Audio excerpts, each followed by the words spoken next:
जय हिंद दोस्तों। आज झारखंड करंट अफेयर 2024 को देखेंगे और पूरा विस्तार से समझने का प्रयास करेंगे। यहाँ से जितना भी एडिशनल फैक्ट बनेगा उसको भी साथ साथ देखने का प्रयास करेंगे। तो चीज़ों को अच्छे से लिखते चलिएगा, देखते चलिएगा, समझते चलिएगा। ठीक है, आप चाहे कोई भी एग्जाम देंगे झारखंड का, चाहे जेपीएससी दे, जेएसएससी दे, चाहे सीजीएल दे, चाहे उत्पाद पुलिस दे, चाहे दरोगा का दे, जो झारखंड का एग्जाम होगा यहाँ से पक्का क्वेश्चन देखने को मिलेगा। और साथ साथ में स्टैटिक जीके भी रख दिए हैं, जिससे कि आपका स्टैटिक जीके के साथ साथ में करंट अफेयर भी क्लियर हो जाए। ठीक है, तो ये पूरा आपके लिए है। ठीक है, तो चलिए हम स्टार्ट करते हैं एक एक क्वेश्चन को और पूरा एडिशनल फैक्ट के साथ जानते हुए चलेंगे। तो चलिए पहला क्वेश्चन देखते हैं। यहाँ पे वर्तमान में घरेलू बिजली उपभोक्ताओं को 125 यूनिट प्रति माह मुफ्त बिजली को बढ़ा करके कितना कर दिया गया है? तो याद रखिएगा ये 200 यूनिट कर दिया गया है। मतलब कि सबसे पहले तो 100 यूनिट मिलता था। ठीक है, सबसे पहले 100 यूनिट मिलता था, उसके बाद 125 यूनिट कर दिया गया। ठीक है, और अभी जो है वर्तमान में 200 यूनिट कर दिया गया है। ये नहीं कि आप दुकान में जलाएंगे तब किया गया है, नहीं, घरेलू उपभोक्ताओं को जो घर में बिजली जलाते हैं उनको 200 यूनिट तक फ्री दिया जाएगा। ठीक है, ऐसा नहीं कोई दुकान खोले हुए तो उसमें भी मिल जाएगा, ये सोच रहे होंगे तो ये गलत है। मतलब कि घरेलू बिजली उपभोक्ताओं को मिलेगा, दुकानदारी के लिए अलग होता है कॉमर्शियल मीटर, तो वो नहीं मिलेगा। ठीक है भाई साहब, यहाँ पे तो ये याद रखिएगा। ठीक है, अब बिजली का बात आया तो एक बात और याद रखिएगा, गेतल सूद जो रांची में है वहाँ पर 100 मेगावाट का, ठीक है, 100 मेगावाट का मतलब फ्लोटिंग सोलर प्लांट लगाया गया है धुरवा गेतल सूद में, तो ये भी आप याद रखिएगा। देखिए बिजली का बात आया तो 130 मेगावाट बिजली का क्षमता है किसका? स्वर्ण रेखा पर जो है हाइडल पावर प्रोजेक्ट रखा गया है उसका। ठीक है, तो क्षमता 130 मेगावाट का है लेकिन उत्पादन 120 मेगावाट करती है, ये याद रखेंगे। अगर यहाँ बिजली उत्पादन का बात आया तो याद रखिएगा बिजली से संबंधित बात है, तो दिमाग में रखना है कि जो अडानी ग्रुप है वो 1600 मेगावाट पावर प्लांट जो है वो गोड्डा में लगाई है। ये थर्मल पावर प्रोजेक्ट है। हाइडल पावर प्रोजेक्ट जो होता है वो पानी से चलता है। ठीक है, हाइडल पावर प्रोजेक्ट, और थर्मल पावर प्रोजेक्ट कोयला से चलता है। वो बिटुमिनसवा जो कोयला हमारे यहाँ पाया जाता है उसी से चलता है। ठीक है, तो अडानी जो है वो 1600 मेगावाट का पावर प्लांट लगाई है गोड्डा में। कहाँ लगाई है? गोड्डा, जो सबसे ग्रामीण क्षेत्र गोड्डा है, यहाँ लगाई है। और ये जो बिजली है कहाँ किसको बेचेगी? तो बांग्लादेश को। बांग्लादेश, अब पता नहीं बांग्लादेश को कैसे बेचेगी, अभी तो बांग्लादेश का अपनी स्थिति खराब है तो वो खरीद कहाँ से पाएगा। ठीक है, तो ये जो है बांग्लादेश को बेचेगी। और यहाँ पर देखा जाए तो 25% झारखंड को बिजली देगी और 75% बांग्लादेश को बेच देगी अडानी ग्रुप। ठीक है, और अडानी ग्रुप जो थर्मल पावर प्रोजेक्ट लगाई है गोड्डा में, तो इसको बिजली कहाँ से मिले, मतलब कोयला कहाँ से मिलेगा? तो कोयला जो है इसको, कोयला जो है ललमटिया से मिलेगा, ललमटिया। ठीक है, ललमटिया कोयला क्षेत्र जो है गोड्डा में, वहाँ से इसको कोयला मिलेगा। ये सबसे ग्रामीण एरिया है गोड्डा, तो इसको यहाँ से कोयला मिलेगा। तो ये सब थोड़ा थोड़ा बात है ना, वो याद रखे रहिएगा, क्योंकि ये सब सीधे सीधे क्वेश्चन पूछा जाएगा आपसे। ठीक है, और सब करंट अफेयर की दृष्टि से ही इंपॉर्टेंट है। क्योंकि देखिए गोड्डा में अडानी जो लगाई है वो एक एक करके 400 यूनिट का, 400 मेगावाट का मतलब 4 प्लांट लगाई है, तो एक एक कर करके चालू कर रही है। ठीक है, और ये बहुत विवादित भी रहा था, तो इसको थोड़ा सा याद रखिएगा, यहाँ से भी सीधे क्वेश्चन देखने को मिलेगा। नेक्स्ट क्वेश्चन देखते हैं, यहाँ इंपॉर्टेंट रहेगा, लड़ाई छोड़ब नाही। ठीक है, ये लड़ाई छोड़ब नाही झारखंड का एक डॉक्यूमेंट्री फिल्म है। इसका चयन किया गया है भारतीय लघु वृत्त चित्र फिल्म महोत्सव के लिए, जो केरल में हुआ है, यहाँ किया गया है। और इसी का चयन किया गया है साइन फिल्म फेस्टिवल के लिए किया गया है। तो ये दोनों याद रखिएगा क्योंकि दोनों इंपॉर्टेंट है यहाँ पे। ठीक है, और इसमें चयन किया गया किसको? लड़ाई छोड़ब नाही। ठीक है, तो ये फिल्म का चयन किया गया है। अब देखिए कुछ एडिशनल फैक्ट में हम जीएस का कुछ पार्ट बता देते हैं। जैसे आपसे क्वेश्चन पूछा जाएगा कि झारखंड का प्रथम नागपुरी फिल्म कौन है? ठीक है, तो झारखंड का प्रथम नागपुरी फिल्म कौन सा है? तो ये सोना कर नागपुर। ठीक है, सोना कर नागपुर पहला ये नागपुरी फिल्म है। अगर प्रथम फिल्म पूछा जाए झारखंड का प्रथम फिल्म कौन सा है? आक्रांत। ठीक है, और संथाली का प्रथम जो संथाली फिल्म कौन है प्रथम? तो ये मुख्य ब्रह्मा। ठीक है, ये 3 बहुत इंपॉर्टेंट है, याद रखिएगा, सीधे तौर पर पूछा जाएगा आपसे, ठीक है, कि नागपुरी फिल्म कौन है, सोनाकर नागपुर, फिर उसके बाद यहाँ पर प्रथम फिल्म कौन सा है, आक्रांत, और संथाली फिल्म कौन सा है, मुख्य ब्रह्मा है। ये करंट अफेयर था, ये स्टैटिक है, ठीक है। तो हम कोशिश करेंगे इसी तरह से कि जिसमें आपका जीएस का जीएस भी पूरा कंप्लीट हो जाए, और देखा जाए तो फिर इसके साथ साथ में आपका करंट अफेयर भी पूरा कंप्लीट हो जाए झारखंड का, ठीक है। दूसरा बात, पीडीएफ कोई ऐसे नहीं मांगिएगा अभी, कुल मिलाकर सब लोग पीडीएफ बोलने लगते हैं। भाई साहब पीडीएफ आप देंगे, लेकिन टर्म एंड कंडीशन है मेरा कि बहुत दिन से हम देख रहे हैं कि 10 के सब्सक्राइबर होने से मात्र 150 सब्सक्राइबर दूर है, ठीक है, 150 से 200 सब्सक्राइबर दूर है। ये सब्सक्राइबर जब तक नहीं पूरा होगा हम किसी को पीडीएफ नहीं देंगे। मतलब कि आप चाहे जिला का मांगिए, चौकीदार के लिए मांगिए, चाहे किसी के लिए भी मांगिए, हम पीडीएफ अभी एक भी नहीं देंगे किसी को। सारा पीडीएफ मेरे पास है, ठीक है, किसी को नहीं देंगे। 10 के जैसे हो जाएगा, हम 24 जिला 24 करंट अफेयर जो पढ़ाएं, जो बहुत लोग पसंद किया था, ठीक है, तो वो पूरा फ्री हम टेलीग्राम पर दे देंगे। टेलीग्राम का लिंक नीचे डिस्क्रिप्शन में है, वहाँ जाकर ले लीजिएगा, इंडिविजुअली एक एक करके नहीं मांगिएगा, ठीक है, तो वहीं पर मिल जाएगा। टेलीग्राम ज्वाइन करके रखिए। 10 के जैसे होगा सब्सक्राइबर, ठीक है, 10 के मेरा हो जाएगा, वो दिख जाएगा कि 10 के हो गया है, हम आपको इसका पीडीएफ जितना पढ़ा रहे हैं उस सब का पीडीएफ हम टेलीग्राम पर दे देंगे। नीचे डिस्क्रिप्शन में पहला ही नंबर में लिंक दिया हुआ है उसी का, टेलीग्राम का, ठीक है। तो इसीलिए अभी जो है नहीं देंगे। बाकी लाइक ज़रूरी है करना, ठीक है, लाइक जो है वो, और सब्सक्राइब जरूर कर लीजिएगा। हो सके तो अपने दोस्तों को भी शेयर कर दीजिएगा अगर आपको अच्छा लगे तो, ठीक है, क्योंकि आप लोग का सपोर्ट मिलता है तभी हम इसको पढ़ा पाते हैं, ठीक है, नहीं तो फिर अंदर से मोटिवेशन नहीं मिल पाता है। अब जैसे 10 के होने में मतलब कि 150 बचा हुआ है और ऐसा लग रहा है कि 10 महीना लगेगा, तो इस तरह से पढ़ाने का मन नहीं करता है। ये जितना जल्दी पूरा हो जाए, कम से कम हम 10 के देखना चाहते हैं, ठीक है, और मात्र 150 कम है, थोड़ा सा सपोर्ट कर दीजिए आप लोग, ठीक है। बाकी पीडीएफ हम दे देंगे, हम प्रॉमिस करते हैं कि 10 के बाद जो है सारा पीडीएफ आप लोग को दे देंगे, ठीक है। चलिए नेक्स्ट देखते हैं आगे। यहाँ पे झारखंड के क्रमानुसार देखा जाए तो 12वें मुख्यमंत्री कौन बने हैं, तो झारखंड के क्रमानुसार देखा जाए तो 12वें मुख्यमंत्री कौन बने थे, तो ये चंपई सोरेन बने थे।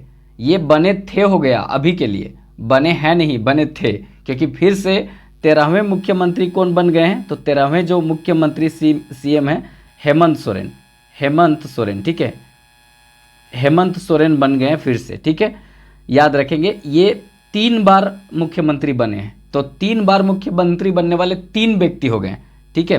हेमंत सोरेन 1, अर्जुन मुंडा 2 और शिबू सोरेन 3।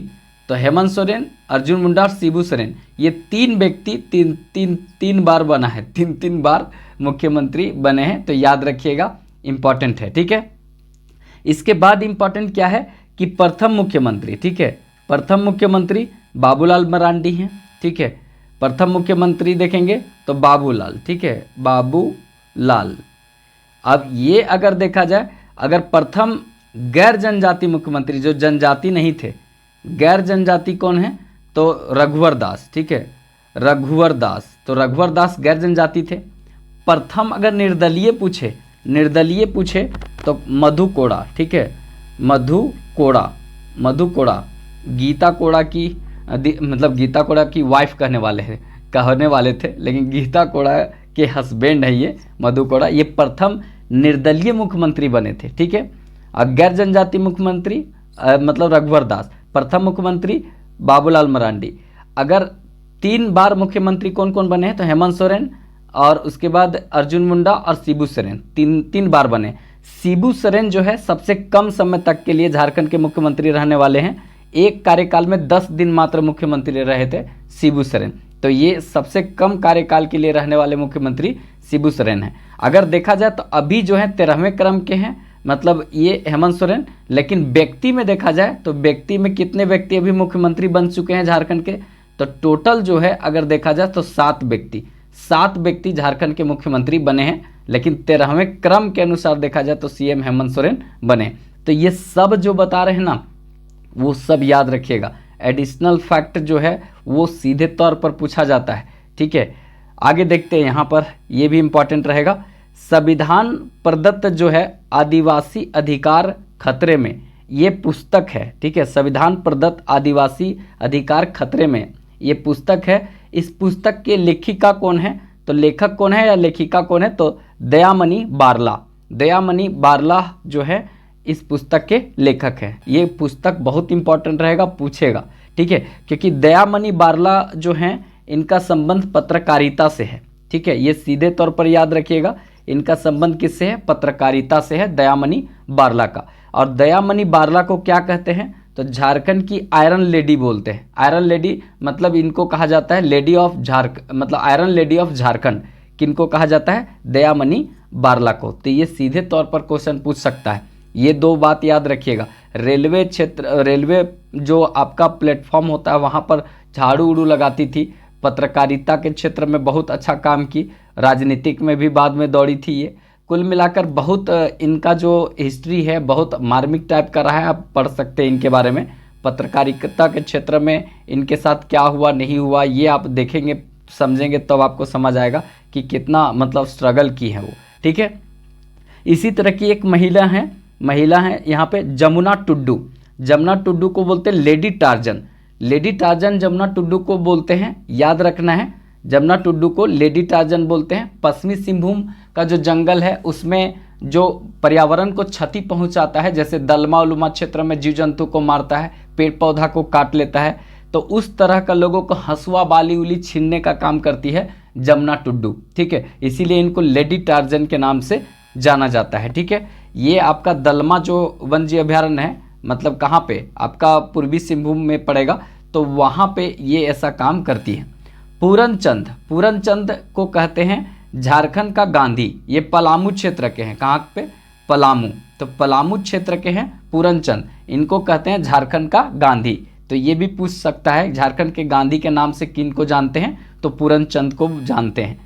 आदिल शाह द्वितीय के नाम से किन को जानते हैं, तो आदिल शाह द्वितीय को जानते हैं झारखंडी सुल्तान के नाम पर, ठीक है। झारखंडी सुल्तान के नाम से किन को जानते हैं, आदिल शाह द्वितीय को जानते हैं, ठीक है। राम विनोद सिंह, ठीक है, राम विनोद सिंह किनको जानते हैं, तो ये मतलब इनको जानते हैं हम किस नाम से, तो हजारीबाग का जतिन बाघा। हजारीबाग का जतिन बाघा किनको कहा जाता है, राम विनोद सिंह, ठीक है। फिर उसके बाद देखेंगे सरोजा अय्यर। सरोजा अय्यर को बड़ी दादी कहा जाता है, सरोजा अय्यर को बड़ी दादी कहा जाता है, ठीक है। जे बार्थोलमन ढाका के क्षेत्र में झारखंड आंदोलन का शुरुआत ये किए थे। क्रिश्चियन स्टूडेंट यूनियन जो बना था 1912 ईस्वी में, इसके ये संस्थापक थे। तो कुल मिलाकर देखा जाए जे बार्थोलमन ये झारखंड आंदोलन के जनक कहा जाता है इनको। और संत कोलंबस कॉलेज से ये पढ़ाई किए थे, चाईबासा के निवासी थे। संत कोलंबस कॉलेज 1899 ईस्वी में बना था और यहीं से जे बार्थोलमन पढ़ाई किए थे। चाईबासा के निवासी थे, ठीक है। चाईबासा मतलब पश्चिमी सिंहभूम के निवासी थे। और 1912 ईस्वी में ये क्रिश्चियन स्टूडेंट यूनियन की स्थापना किए थे और झारखंड आंदोलन का शुरुआत ढाका के क्षेत्र से हुआ था। तो ये सब बात याद रखना है। सिमोन उरांव जो है इनको वाटरमैन ऑफ झारखंड कहा जाता है। सिमोन उरांव को वाटरमैन ऑफ झारखंड कहा जाता है। और एक है सिस्टर निर्मला कुसुम जोशी, इन्हीं का नाम है, याद रखिएगा। तो इतना सारा नाम बताएं, ये बहुत फेमस नेम है जो यहाँ से सीधे क्वेश्चन बनने का चांस बनता है। तो किसी भी तरीका से छोड़ना नहीं है, इसको समझ के चलना है। एडिशनल फैक्ट कैसा लगता है ज़रूर बताइएगा, क्योंकि इसी तरह का हम सोच रहे हैं कि सब वीडियो लाएं जिसमें करंट के साथ साथ ना सारा सुपड़ा साफ जीएस का झारखंड का हो जाए, ठीक है। ये मेरा प्रयास रहेगा, ठीक है। नेक्स्ट देखते हैं यहाँ पर जनजातीय सांस्कृतिक और विरासत के संरक्षण और संवर्धन का केंद्र जो है उसका आधारशिला किस जिला में रखा गया है, तो ये इसका आधारशिला रखा गया है यहाँ पे सरायकेला खरसावां में, ठीक है। जनजातीय संस्कृति और विरासत के संरक्षण के लिए जो संवर्धन केंद्र बनाया जा रहा है या बनाया गया है वो कहाँ बनाया गया है, तो ये सरायकेला खरसावां में बनाया गया। देखिए सरायकेला खरसावां से दो चार चीज़ याद रखना है। ये सरायकेला खरसावां की स्थापना कब हुआ था, तो 2001 ईस्वी में हुआ था। किससे कट के हुआ था, तो पश्चिमी सिंहभूम, ठीक है, पश्चिमी सिंहभूम, ठीक है, पश्चिमी सिंहभूम से कट करके इसका स्थापना हुआ था, सरायकेला खरसावां का। ठीक है, सरायकेला खरसावां जो है एस्बेस्टस के लिए फेमस है, एस्बेस्टस के लिए फेमस है। वही जो करकेट सिप्पा लगाते हैं ना, मतलब करकेट सिप जो छत उत में ऊपर में लगाते हैं, एक टिनवा वाला लगाते हैं, सो नहीं, टिनवा वाला नहीं, मतलब कि जो सीमेंट वाला लगाते हैं वो है एस्बेस्टस, और वो यहाँ पाया जाता है एस्बेस्टस सरायकेला खरसावां। एक बात यहाँ से याद रखना है कि जो छऊ नृत्य है, ठीक है, छऊ नृत्य है, उसका प्रारंभ जो है यहीं से हुआ है, मतलब इसको सरायकेला खरसावां छऊ कहा जाता है। इसी के बगल में पुरुलिया छऊ होता है पश्चिम बंगाल में, मयूरभंज छऊ होता है आपका मतलब उड़ीसा क्षेत्र में। तो छऊ का प्रारंभ यहीं से हुआ है। 1938 ईस्वी में छऊ को आगे बढ़ाने का काम, यूरोप में प्रदर्शित करने का काम सुदेधु नारायण सिंह ने किया था। और उसके बाद छऊ का 2-4 चीज़ याद रखना है कि छऊ जो नृत्य है ये राजकीय नृत्य है झारखंड का। इसके बाद ये नृत्य अगर देखा जाए छऊ, तो इसमें से गुरु की प्रधानता बहुत जरूरी होता है, और कोई इसमें सॉन्ग नहीं बजाया जाता है, इंस्ट्रूमेंटल सॉन्ग बजता है, पिपीही उपिही और ढोल नगाड़ा का आवाज़ बढ़ता है। ठीक है, तो इसको सीधे तौर पर याद रखना है, यहाँ से क्वेश्चन बनेगा। तो ये सरायकेला खरसावां से जितना इम्पॉर्टेंट बात होता है वो सब हम यहाँ पर बताने का प्रयास किए। ठीक है, नेक्स्ट देखते हैं इम्पॉर्टेंट क्वेश्चन। वर्तमान में चंपई सोरेन किस मंत्रालय के मंत्री हैं? देखिए, मुख्यमंत्री बने थे 12वें नंबर के, ठीक है, लेकिन फिर उसके बाद 13वें मुख्यमंत्री बन गए फिर से हेमंत सोरेन, तो इनको फिर कोई मंत्रालय दिया गया होगा। ठीक है, तो आपसे क्वेश्चन पूछ सकता है कि 12वें मुख्यमंत्री झारखंड के जो बने थे चंपई सोरेन, वर्तमान में कौन से मंत्री हैं? तो वर्तमान में जल संसाधन विभाग और उच्च देखेंगे, जल संसाधन विभाग, उच्च एवं तकनीकी शिक्षा विभाग, इनका जो है क्षेत्र में आता है, याद रखेंगे। जल संसाधन विभाग, उच्च तकनीकी शिक्षा विभाग किस में आता है? तो ये आता है आपका चंपई सोरेन के मंत्रालय के अंतर्गत आता है। अभी जो है फिर से ये कोई मंत्रालय दे दिया गया इनको, मतलब मुख्यमंत्री से ये हट गए हैं। ठीक है, अब यहाँ पर नए जो मंत्री बने हैं सब याद रखिएगा, क्योंकि नए मंत्री एकदम पक्का पूछा जाएगा। ठीक है, चाहे आप कोई भी एग्जाम देंगे। देखिए, पेयजल और स्वच्छता मंत्री कौन है? तो पेयजल और स्वास्थ्य से संबंधित नहीं, पेयजल और स्वच्छता जो मंत्री हैं वो हैं कौन? तो मिथिलेश कुमार ठाकुर। ठीक है, और स्वास्थ्य मंत्री तो बन्ना गुप्ता है, लिखें कि नहीं बन्ना गुप्ता को? ठीक है, हाँ यहाँ लिखें बन्ना गुप्ता, नहीं तो गड़बड़ हो जाएगा। ठीक है, उनको छोड़ना नहीं है, बन्ना गुप्ता को छोड़ना नहीं है। ठीक है, तो यहाँ पर पेयजल एवं स्वच्छता विभाग किनके पास है? तो मिथिलेश कुमार ठाकुर के पास है। इसके बाद वित्त विभाग देखा जाए, और इसके बाद यहाँ पर विकास विभाग देखा जाए तो रामेश्वर उरांव के पास है। ये सबसे ज़्यादा उम्रदराज व्यक्ति हैं, जो झारखंड कैबिनेट में सबसे ज़्यादा उम्रदार व्यक्ति हैं, मतलब बहुत ज़्यादा उम्र है इनका। ठीक है, और शिल्पी नेहा तिर्की सबसे कम उम्र की विधायक हैं, वो भी याद रखेंगे, और ये सबसे उम्रदराज हैं। ठीक है, उसके बाद नेक्स्ट देखते हैं, यहाँ पर एक है श्रम नियोजन मंत्री और कौशल विकास विभाग इनके पास है। उद्योग विभाग है सत्यानंद भोक्ता, लालटेन छाप से ये चतरा से लड़े थे, विधायक रहे हैं, अभी विधायक हैं अभी। ठीक है, नेक्स्ट क्वेश्चन यहाँ देखते हैं। स्कूली शिक्षा और साक्षरता विभाग जो है, और मद्य निषेध उत्पादन और मद्य निषेध विभाग किनके पास है? बैद्यनाथ राम के पास है, तो याद रखिएगा। नेक्स्ट है यहाँ पे अनुसूचित जाति, अनुसूचित जनजाति, अनुसूचित जाति पिछड़ा वर्ग के मंत्री कौन है? ये दीपक बिरुआ हैं, याद रखेंगे। ठीक है, इसके बाद यहाँ पर है स्वास्थ्य मंत्री कौन है? तो बन्ना गुप्ता है। स्वास्थ्य मंत्री कौन है? बन्ना गुप्ता है। इसके बाद ग्रामीण विकास और पंचायती राज विभाग किनके पास है? इरफान अंसारी, वही जामताड़ा वाला विधायक। ठीक है, जामताड़ा वाला जो विधायक है, जो बार बार बहुत चर्चे में रहते हैं, यही है इरफान अंसारी। ठीक है, और यही जामताड़ा के क्षेत्र नाला से आते हैं रविंद्रनाथ महतो, जो अभी अध्यक्ष हैं विधानसभा के। ठीक है, वो नाला, वहाँ पर 2 विधानसभा क्षेत्र है, एक है आपका मतलब जामताड़ा, इरफान अंसारी है, और एक है नाला। नाला जो है वो है मतलब वहाँ जो विधानसभा के अध्यक्ष हैं, ठीक है, रविंद्रनाथ महतो, वो हैं, याद रखिएगा। अल्पसंख्यक कल्याण विभाग, पर्यटन विभाग, ये बहुत इंपॉर्टेंट विभाग है। ठीक है, अल्पसंख्यक विभाग, पर्यटन विभाग, सांस्कृतिक और खेलकूद विभाग किनके पास है? हफीजुल अंसारी के पास है, हफीजुल अंसारी के पास है। महिला बाल विकास और सामाजिक सुरक्षा किन के पास है? बेबी देवी। महिला बाल विकास और सामाजिक सुरक्षा किसके पास है? तो बेबी देवी के पास है। मतलब देखा जाए तो शिक्षा मंत्री के मृत्यु के बाद इनकी वाइफ को बनाया गया था, ठीक है। शिक्षा मंत्री कौन थे बताइएगा कमेंट करके। और इनको सबसे पहले मद्य निषेध बनाया गया था, लेकिन अभी जो है महिला बाल विकास और सामाजिक सुरक्षा मंत्रालय इनको दिया गया है। नेक्स्ट देखते हैं, ये कृषि पशुपालन और सहकारिता विभाग और आपदा प्रबंधन विभाग जो है दीपिका पांडे के पास है, ठीक है। दीपिका पांडे के पास है, मतलब कृषि पशुपालन और सहकारिता विभाग दीपिका पांडे के पास है। ये पहले जो था बादल पत्रलेख के पास था, लेकिन अब दीपिका पांडे के पास आ गया है। ये याद रखिएगा, इंपॉर्टेंट रहेगा यहाँ से। और आप लोग को हम बता देते हैं कि मुख्यमंत्री सहित जोड़िएगा तो मंत्री झारखंड में कितने बनते हैं? तो 12 संख्या होता है। नंबर ऑफ मंत्री कितने होते हैं? 12 होते हैं यहाँ पे। अब 12 क्यों होते हैं? तो आपको पता होगा 91वां जो संविधान संशोधन हुआ था, इसके तहत कहा गया था कि या तो जो मंत्री है वो कितना प्रतिशत होंगे? तो मंत्री जो है 15% से ज़्यादा नहीं हो सकते हैं, यही बोला गया था। लेकिन अगर मिनिमम जो संख्या है वो बोला गया था कितना होगा? तो मिनिमम संख्या जो है वो 12 हो सकता है। 12 से कम भी नहीं होना चाहिए मंत्री, और नहीं तो 15% होना चाहिए। तो इस तरह से देखा जाए तो यहाँ पर 12 मंत्री होते हैं, याद रखिएगा। मतलब कि 80 का देखा जाए तो 80 में हम मेरे यहाँ 15% निकालेंगे तो 12.5 मतलब 12 होगा। तो याद रखिएगा, इसीलिए हमारे यहाँ मुख्यमंत्री सहित 12 मंत्री होते हैं 91वां संविधान संशोधन के द्वारा। नेक्स्ट क्वेश्चन यहाँ देखते हैं, झारखंड के 3 खिलाड़ी को राष्ट्रीय रग्बी कैंप के लिए चयन किया गया है। रघुवीर नहीं है, रग्बी, ठीक है। रग्बी जो है यहाँ पर देखा जाए तो रग्बी के लिए चयन किया गया है किनको? तो 3 खिलाड़ी को किया गया है। अंकित भेगरा, ठीक है।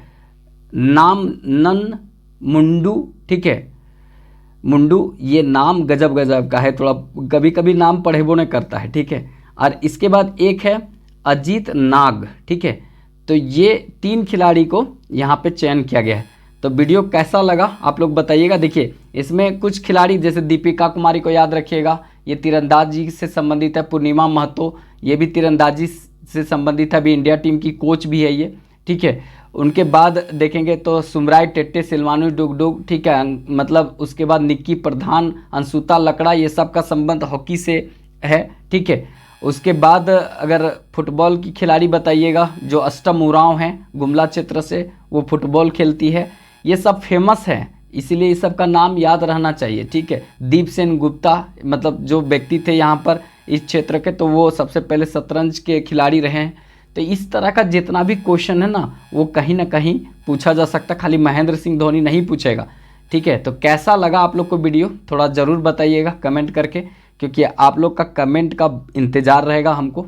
और थोड़ा सा लाइक ज़रूर कर दीजिएगा, और चैनल सब्सक्राइब नहीं किए होंगे तो चैनल सब्सक्राइब कर लीजिएगा, क्योंकि 10K प्लस होने के बाद ही हम जो है आपको PDF देंगे। अब कोई भी PDF इसके पहले नहीं दे पाएंगे, ठीक है। तो चलिए फिर मिलेंगे नेक्स्ट वीडियो में, तब तक के लिए जय हिंद।